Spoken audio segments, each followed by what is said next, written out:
पायल films entertainment Pune लेखक निर्माता दिग्दर्शक के किरण यांनी दानशूर या सत्य घटनेवर आधारित मराठी शैक्षणिक चित्रपटाची निर्मिती केली आहे। या चित्रपटात आनापानसती या साधनेमुळे सर्वांच्याच मनातील नकारात्मक भावना कशा समाप्त होतात यावर भाष्य केलंय।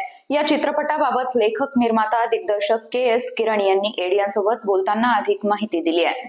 समीक्षा, आज समाज अनेक प्रश्नांनी अस्तव्यस्त झालेला आहे। अशा वेळेस ज्या काही मनुष्याला अडचणी येत आहेत त्या कशा दूर होतील आणि त्या दूर करण्यासाठी मी ह्या चित्रपटाची निर्मिती केलेली आहे। आपल्या चित्रपटाचं नाव आहे दानशूर आणि हा जो चित्रपट आहे तो एक विद्या प्रेक्षकांना बघताना शिकवणार आहे। त्या विद्येचं नाव आहे आनापानसती, मेडिटेशन आणि मंगलमैत्री। तर हा जगातला पहिला एकमेव मराठी शैक्षणिक चित्रपट आहे जो तुमच्या मनातल्या निगेटिव्हिटी कमी करणार आहे। कारण पिक्चर पाहताना ही विद्या शिकणार आहेत सगळे लोक, जी भगवान बुद्धांनी 2500 वर्षापूर्वी शोधून काढली, मनुष्याला दुःखातून कसं मुक्त करायचं। तर या विद्येवरतीच हा चित्रपट आहे की लोकांच्या जीवनातल्या समस्या कमी व्हाव्यात। तर आपल्या देशामध्ये, राज्यामध्ये मुलींबद्दल, महिलांबद्दल ज्या मनामध्ये निगेटिव्हिटीज आहेत आणि बदलापूरसारख्या घटना असतील, मणिपूरसारख्या घटना असतील, ह्या घटना घडत आहेत। आज देशाची मान शर्मेने खाली जाईल अशा घटना घडत असताना आपल्याकडे कोणाकडे कुठल्याच प्रकारचा उपाय नाही आहे त्याच्यावरती। केवळ तात्पुरती डागडुगी करून हा प्रश्न निकाली निघणार नाही आहे।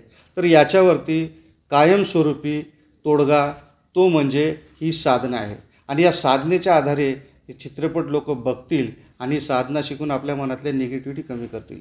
ही मानवी विकृती आहे आणि हे साधनेमुळेच ती कमी होऊ शकेल। तर चित्रपट जो आहे तो मी थिएटरमध्ये प्रदर्शित करणार नाही आहे। त्याचे 2 कारणं आहेत।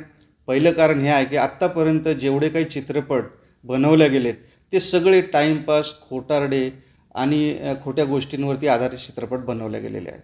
हा चित्रपट ज्या ज्या थिएटरमध्ये लागलेत तिथं सर्व प्रकारचे शील तोडणारे चित्रपटल्या स्टोरीज होत्या आणि आपला जो चित्रपट आहे तो धम्म शिकवणारा चित्रपट आहे। म्हणून थिएटरसारख्या घाणेरड्या वातावरणामध्ये मला त्याला रिलीज नाही करायचं। म्हणून मी शाळा कॉलेज निवडले, कारण तिथं कुठल्याही प्रकारचा नशापता होत नाही, कुठल्याच प्रकारचे शील तुटल्या जात नाही। दुसरं की बुद्धविहार, त्या बुद्धविहारांमध्ये पण कुठल्याच प्रकारचे शील तुटत नाही आहे। म्हणून हे 2 ठिकाणी मी चित्रपट रिलीज करत आहे। चित्रपट हा फ्री दाखवणार आहे आणि याच्या माध्यमातून आम्ही एक रोजगाराची निर्मिती पण आम्ही करणार आहोत। तर 288 विधानसभेमध्ये जे लोक माझ्यासोबत काम करतील त्यांच्यासाठी एक अपॉर्च्युनिटी उद्योगाची आम्ही उपलब्ध करून देणार आहेत की ते वर्षाला 1 ते 1.5 लाख रुपये सहज कमवतील। तर आपण रोजगाराच्या माध्यमातून बोलूया। एक छोटंसं उदाहरण देईल म्हणजे समजायला थोडं सोपं जातं। आज बौद्ध समाजाच्या बॉडीज जे आहेत, शरीर जे आहेत, ते 4 करोड शरीर इथे महाराष्ट्रामध्ये आहेत। त्यातले 2 करोड आपण सोडले की जे आपलं ऐकत नाही, तरी 2 करोड आहेत। त्याच्यातले 50-50 महिला, 50-50 पुरुष आणि प्रत्येकाच्या पोटी 1-2 मुलं आहेत, पण ती रोज आंघोळ करतात। तर प्रत्येकाला 10 रुपयाचा जो साबण आहे तो कमीत कमी 8 दिवस चालतो। म्हणजे 2 करोड लोकांना दर 8 दिवसाला 2 कोटी साबणाची गरज आहे।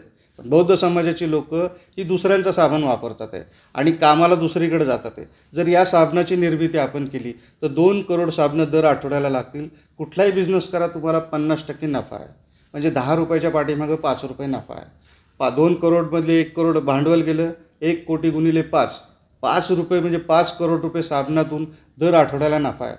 तो जर आपण बनवला, या महाराष्ट्रामध्ये जे काही 500 लोक काम करणार आहेत, पॅकिंग करणाऱ्यापासून वितरण करणाऱ्यापर्यंत, हे सगळेचे सगळे माझे कुणी नोकर, सहाय्यक नसणारे, टोटल नफ्यामध्ये पार्टनर असणार आहेत। जो काही नफा आला तो सगळेजण सामान वाटून घेणार आहोत। साबण बनवणाऱ्यापासून पॅकिंग करणाऱ्यापर्यंत कुणीही कुणाचे मुलाजिम नाही आहे। सगळा नफा वाटून सगळ्यांना समान, अशा पद्धतीचं नियोजन केलेलं आहे आणि पुढे चालून सगळे प्रॉडक्ट दानशूर चित्रपटाच्या नावानेच मार्केटमध्ये आपल्याला आणायचे आहे आणि त्याची फ्रँचायझी आपल्याच प्रतिनिधीला दिल्या जाणार आहे। तर आणखी कुणी व्यावसायिक जे असतील की ज्यांना वाटतं की या समाजाच्या तरुण हातांना रोजगार दिला पाहिजे, काहीतरी रोजगार निर्मिती झाली पाहिजे, तर जे दुसरे व्यावसायिक असतील तर ते सुद्धा आमच्याशी जुळू शकतात। त्यांच्यासाठी आम्ही सर्व दरवाजे उघडे ठेवलेले आहेत। तर संपर्कासाठी माझा व्हॉट्सअप नंबर आहे 9689 14 10 71। या नंबरवरती जे प्रतिनिधी म्हणून काम करायचं आहे त्यांनी आणि व्यावसायिक म्हणून ज्यांना जोडायचं असेल अशा लोकांनी मला या नंबरवरती तुम्ही संपर्क करू शकता। मी पुन्हा एकदा नंबर तुम्हाला सांगेल, 9689 14 10 71। ही बातमी तुम्हाला कशी वाटली आम्हाला कमेंटमध्ये जरूर कळवा आणि आमच्या चॅनलला लाईक, शेअर, सबस्क्राईब करायला विसरू नका।